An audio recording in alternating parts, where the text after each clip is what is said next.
Hey everybody, let's conclude by talking about how the Pentad is useful. Kenneth Burke was obviously a playwright, and he was also a theater critic. He was a noted literary critic, and as I noted earlier, he and many others after World War II took to the tools that they knew best, whether they were historians or economists, or in his case, a theater and literary critic, and wondered after 1945, 1946, how did the war go to war against itself? How did so much destruction happen in such a short period of time? How did so many monstrous acts occur in a world that was supposedly the most educated, the most literate, the most enlightened, if you will, world that had ever existed?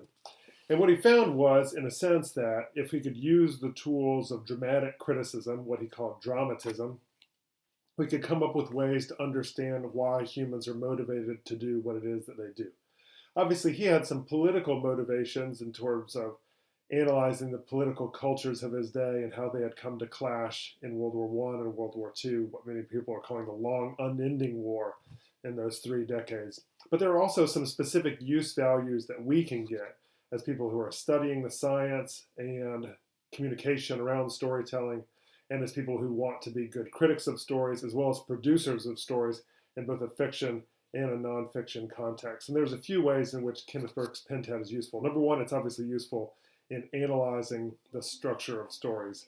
And what we find is in many different cases, we can go beyond the standard 3-act structural analysis or the 5-act structural analysis, and we can find a way to really illuminate the central tensions between characters, the tensions between characters and themselves, or between individual characters, heroes and villains, and ancillary characters as well, to reveal what is interesting about the story, what's compelling about the story, both to yourself as well as to different audiences. The second way that the Pentad can be useful is in producing and examining your own stories. Whether you're a fiction writer, a nonfiction writer, somebody who's writing commercials, somebody who's writing speeches, somebody who's writing other marketing content, pamphlets, banner ads, doing branding analyses, you name it. You're all in the business of competitive, for-profit, attention-grabbing storytelling.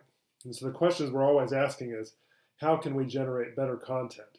And there's a few heuristics, the 3-act structure, the 5-act structure, and many others that are mentioned in your reading about making your characters vivid, your characters understandable and stand out, and knowing your audience, and all these sorts of things.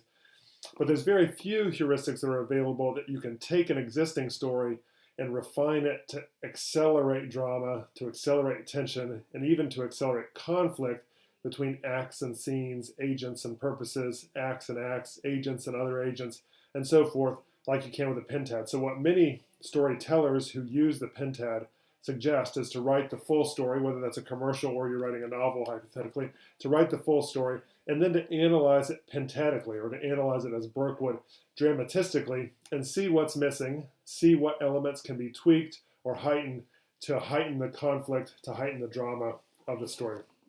And then finally, one of the things that we can do using the Pentad as storytellers is you can use the Pentad to understand your audience. You can try to, let's say you're giving a sales pitch, you're giving a pitch to an organization about making an investment in your company, you're writing commercials that make a pitch for a particular group of people to buy a product. Maybe you're doing business to business style marketing like Salesforce does and many other massive organizations do to get a business to buy a product from another business. Regardless, audience analysis is essential. Kenneth Burke says that we all tell stories in our head about who we are in the world, and stories about the world that we live in, and stories about how everybody else, our significant others, our friends, our family, as well as strangers, and how they behave. In other words, we're always ascribing motivations to ourselves, ascribing motivations to the world, and ascribing motivations to the world around us using the lens of story.